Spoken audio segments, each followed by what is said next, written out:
Morning, doctor. I was one of the nation's elite plastic surgeons, a man who traded in perfection. Then, my wife asked me to trade it all in for her. I earn enough for both of us. Put down the scalpel and take care of our home. For 5 years, I buried 8 years of medical training under laundry and home-cooked meals. I became the invisible husband. But Serafina was an icy wife. Love is not about the fiery passion, Adrian. It's the mutual respect.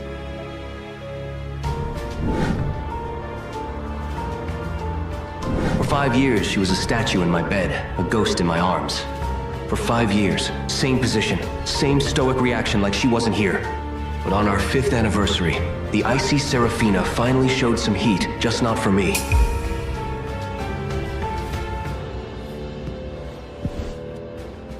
But still, it was our 5th anniversary.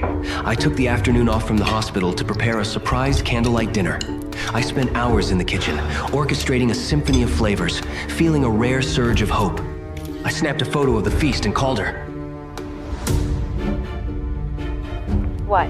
Hey, when are you coming home? I made a massive dinner for us. Should I come pick you up? Don't bother. I'm working late, and I have to leave for a business trip tonight. Don't wait up.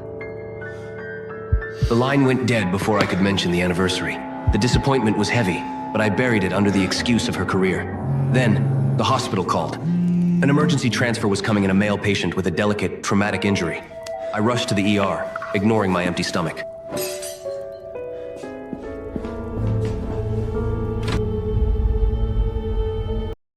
I spent 5 grueling hours in the operating theater, meticulously saving the patient's dignity. By 1 a.m., I was exhausted. As I stepped into the lobby, a nurse called out to the waiting area.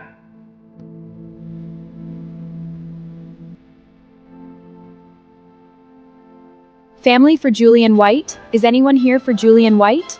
A woman awoke from deep sleep. Despite her mask, I knew that silhouette better than my own. Here, I'm with Julian. I froze. My wife, who was supposed to be miles away on a business trip, was standing 10 feet from me, her eyes brimming with a terror she had never shown for me. She was still wearing the beige midget dress she had left in that morning. Her hair was still perfect. The gold bracelet I gave her gleaming on her wrist. The business trip was a fiction. The overtime was a lie. I watched, paralyzed, as Julian was wheeled out on a gurney. Serafina rushed to his side, her hands trembling as she reached for him. As they passed me, I finally saw his face. Julian White. The white moonlight. Her first love. The man whose ghost had haunted the corners of our marriage for 5 years. The world tilted. The 5-hour surgery. The hunger and the sudden, violent realization of her betrayal crashed over me. My knees buckled. Adrian! Are you okay? I'm fine. Just a bit of low blood sugar. Serafina didn't even look at me. I was just another masked surgeon in a hallway full of them. She was too busy whispering to Julian as they boarded the elevator. I sat in the lobby for an eternity, staring at the floor until my eyes burned. Eventually, I found myself outside Julian's recovery room.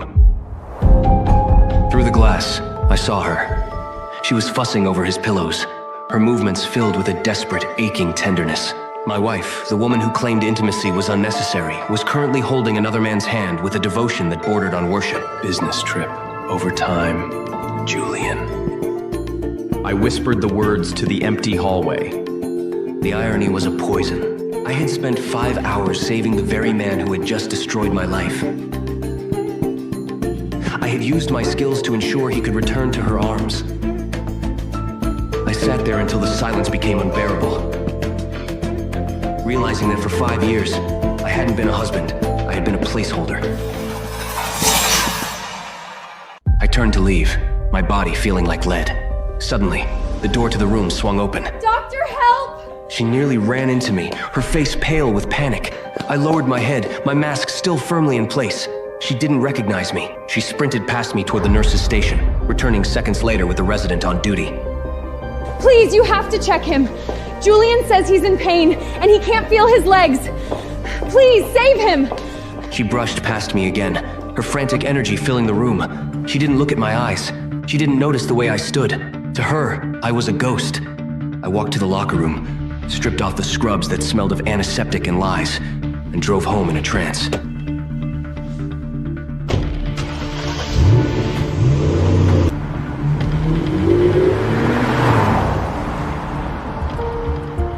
The house was a tomb.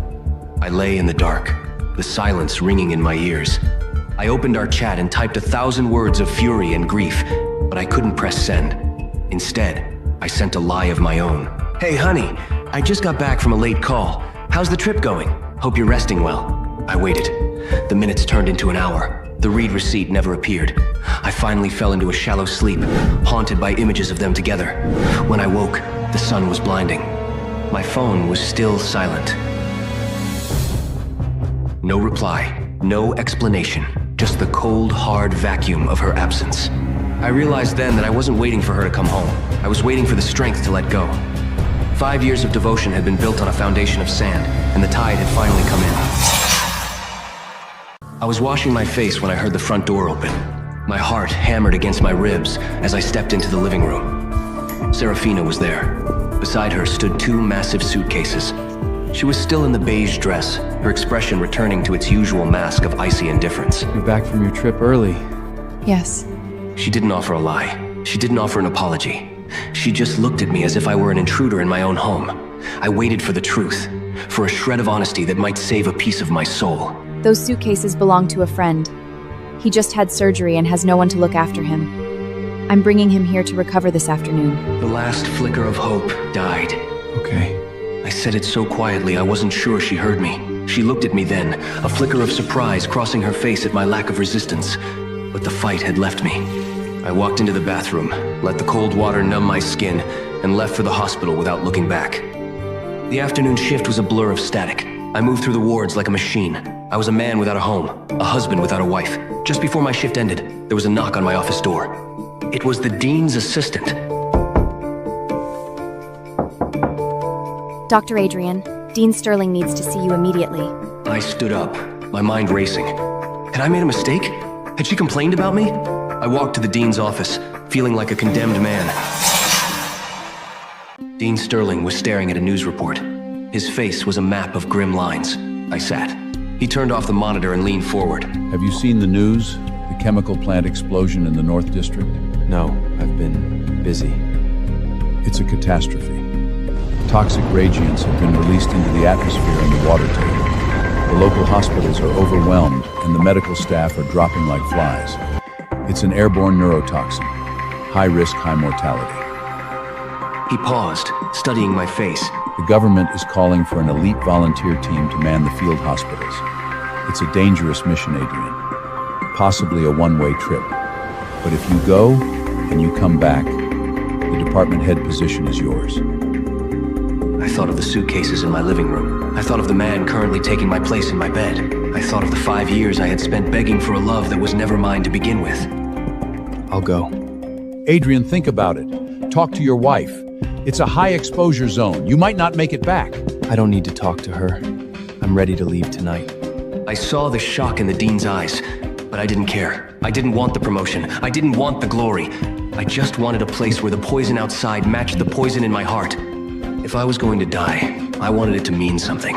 I wanted to be somewhere where the pain had a purpose.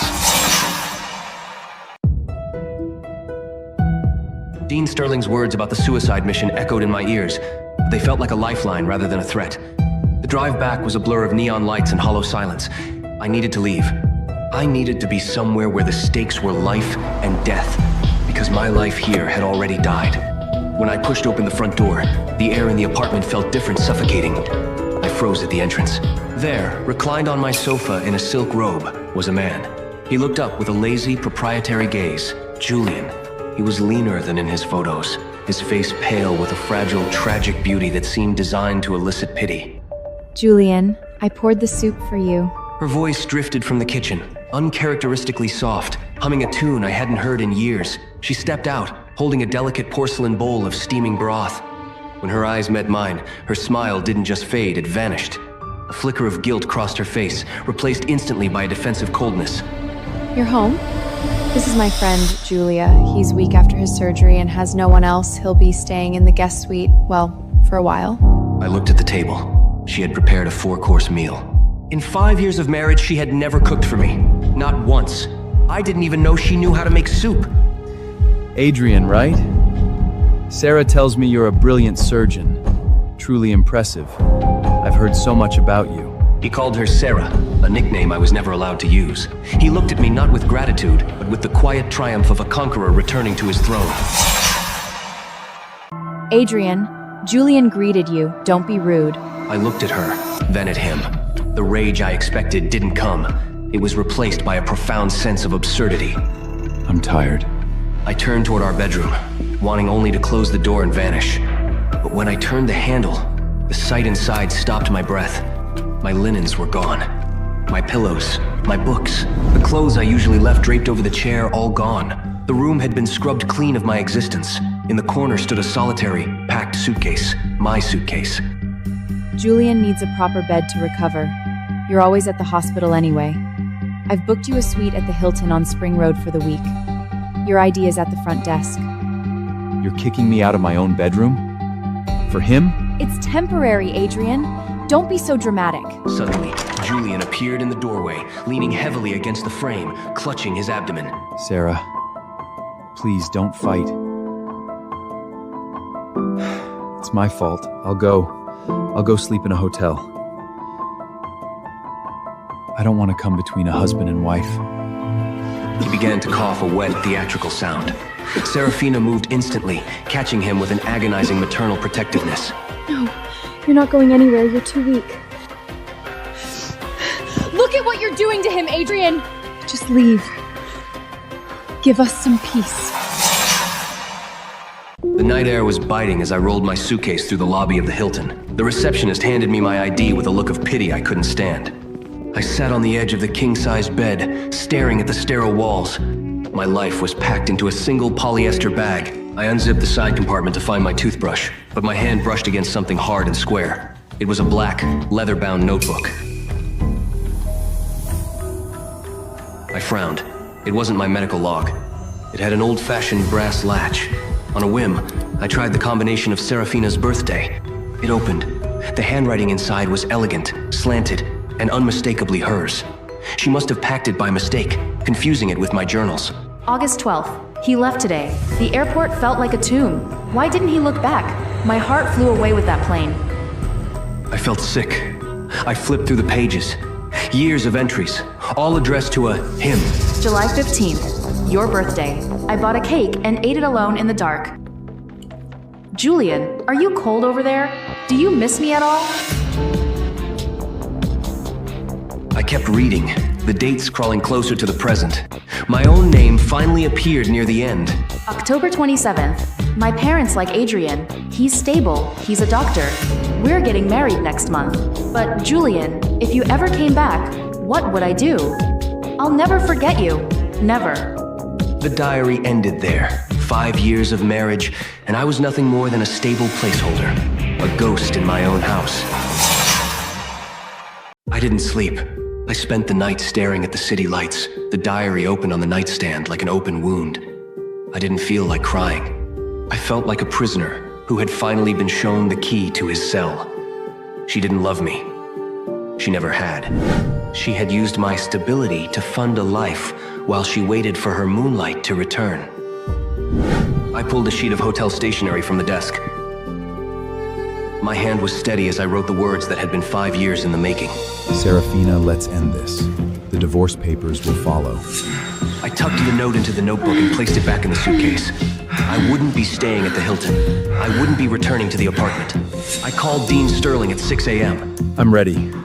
When does the transport leave for the disaster zone? Known, Adrian. Are you sure? You sound different. I've never been more certain of anything in my life. I left the suitcase at the hotel front desk, addressed to her. Let her find her past and her future in that bag. I was heading into the gray fog of the chemical clouds, where the only thing that mattered was the pulse under my fingers.